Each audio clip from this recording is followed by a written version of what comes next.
ஓம் ஸ்ரீ மகாபெரிவா சரணம். பெரிவா கடாட்சம் பரிபூர்ணம். ஜெய ஜெய சங்கர ஹரஹர சங்கர. பெரியவாளை கேட்டுக்கிட்டே இருக்க தோணுது நிகழ்ச்சிக்கு எல்லோரையும் வரவேற்கிறேன். இன்றைக்கி நம்ம பார்க்க போகிற பெரியவாளோட மகிமை ஆச்சாரம்தான் முக்கியம். கும்பகோணம் ஸ்ரீ ரங்காச்சாரியார் அப்படிங்கிற ஒரு வைஷ்ணவர் 1968 நம்ம மகா பெரியவாளோட பக்தராக ஆறார். 1971 ரிக்வேதம் படித்ததும் வைதிக தொழிலில் தன் ஜீவனத்தை நடத்தலாம் அப்படின்னு அவர் நினைக்கும்போது மகாபெரிவா அதுக்கான உத்தரவை கொடுக்கல.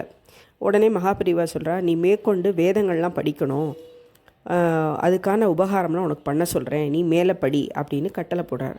அதோட மாதந்தோறும் அவர் குடும்பம் நடத்துறதுக்கு தேவையான 200 ரூபாயும் இவர் ஆகாரம் செய்ய சகல வசதியும் செய்து கொடுத்து அவரே சுயமாக சமைச்சு சாப்பிட்றதுக்கும் எல்லா ஏற்பாடையும் பண்ணி கொடுக்குறார் பெரியவா. ஒரு சமயம் பண்டரிபுரத்தில் ஸ்ரீ பெரியவாளை இவர் தரிசித்து நமஸ்காரம் பண்ணுறார். அப்போது பெரியவா கேட்குறா, எனக்கு நீ நமஸ்காரம் பண்ணலாமா அப்படின்னு கேட்குறார்.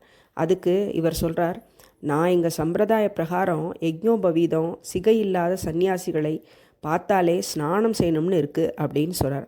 அப்போ ஏன் நமஸ்காரம் பண்ணுற அப்படின்னு பெரியவா கேட்குறா. அதுக்கு அவர் சொல்கிறார், நான் சாக்ஷாத் விஷ்ணு அம்சம்தான் இந்த ஜோதி ஸ்வரூபம்னு எனக்கு தோன்றது, அதனால தான் அப்படின்னு அவர் சொல்கிறார். தன் வைணவ பார்வைக்கு ஈஸ்வரனான பெரியவா அருளிய தரிசனத்தை மெய்சிலிர்ப்போடு அவர் கூறினவுடனே நம்ம பெரியவாளுக்கு ஒரு சந்தோஷம். இப்பேற்பட்ட வைணவ பக்தரின் வாழ்க்கையில் ஒரு மகத்தான அதிசயத்தை பெரியவா நிகழ்த்தினார். அது என்னன்னு பார்க்கலாம். அவருடையதோ மிகவும் ஏழ்மையான குடும்ப அங்கத்தினர்களுக்கு ஏற்ற மாதிரி வருமானமும் இல்லாமல் ரொம்ப வறுமை. கூடவே பல சகோதரிகளின் விவாகங்களை வேற நடத்தணும், கல்யாணம் நடத்தணும், அதுக்கு பணம் வேணும், இந்த மாதிரி இருக்குது. இப்பேற்பட்ட வறுமையான நிலையில் இவருக்கு ஒரு அரிய வாய்ப்பு கிடைக்கிறது. 1978 வேதங்கள் யாவையும் பயின்றிருக்கிறதுனால இவரை மேற்கொண்டு சில வேத அம்சங்களை வாசிக்க ஆரம்பித்த போது ஜெர்மனிக்கு இவரை வர சொல்லி ஒருவர் கேட்டுக்கிறார். பணத்தேவை மிகவும் முக்கியமான காலகட்டத்தில் இவருடைய பெரிய குடும்பம் காத்திருந்த போது வெளிநாடு போகிறதுக்கு ஜெர்மனி போக வாய்ப்பு கிடைக்கும்போது மாதம் 3000 ரூபா, அந்த காலத்தில் அது எவ்வளோ பெரிய பணம், ஒரு ஏற்பாடு கிடைக்கிறதுன்னு அப்படின்னு வரும்போது யாரால் அதை விட முடியும்? அது மட்டும் இல்லாமல் 3 வருஷம் கழித்து திரும்பி வரும்போது மாத சம்பாத்தியம் 3000 மீறும் பணத்தோட உபரியாக ஒரு 3 லட்சம் ரூபாயும் அவள் தர்றதா சொல்கிறாள்.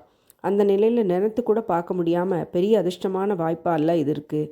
இந்த நிலையில் இந்த ஏற்பாட்டை ரங்காச்சாரியார் ஒப்புக்கலாம் அப்படின்னு அவர் ஒப்புத்துண்டார். நீங்களே எல்லா ஏற்பாடுகளையும் செஞ்சுக்கோங்கோ அப்படின்னு இவர் சொல்லி ஏற்பாடு செஞ்ச வரவாள்கிட்ட சொல்லிட்டார். அவருக்கும் அயல்நாட்டுக்கு போகிற முறைக்கான தகுந்தவைகளையும் எல்லாரும் செய்ய தொடங்கியாச்சு. சகல ஏற்பாடையும் முடிச்சுட்டு இவர் பம்பாயிலேருந்து அக்டோபர் மாதம் 31 கிளம்பணும்னு முடிவாயிருக்கு. இத்தனை நடந்திருக்கும்போது இது எல்லாத்தையும் பற்றி இதுவரை ரங்காச்சாரியர் யார்கிட்டையுமே சொல்லலை. அந்த 7ஆம் தேதி இதை பற்றி தன்னோட தகப்பனார்கிட்ட சொல்கிறதுக்காக அவர் கிராமத்துக்கு போகிறார். அப்போது நீ பெரியவா கிட்ட உத்தரவு வாங்கிட்டியோ அப்படின்னு அவள் அப்பா கேட்குறார். இல்லை, பெரியவா கிட்ட சொன்னால் உத்தரவு கொடுப்பாளோ என்னமோன்னு சந்தேகமாக இருக்குது.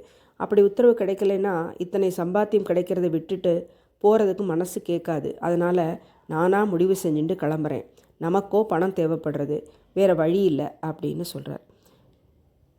இதனுடைய தொடர்ச்சியும் நம்ம பெரியவாளோட அற்புதத்தையும் நாளைக்கு கேட்கலாம். ஓம் ஸ்ரீ மகா பெரிவா சரணம். பெரிவா கடாட்சம் பரிபூர்ணம். ஜெய ஜெய சங்கர ஹரஹர சங்கர்.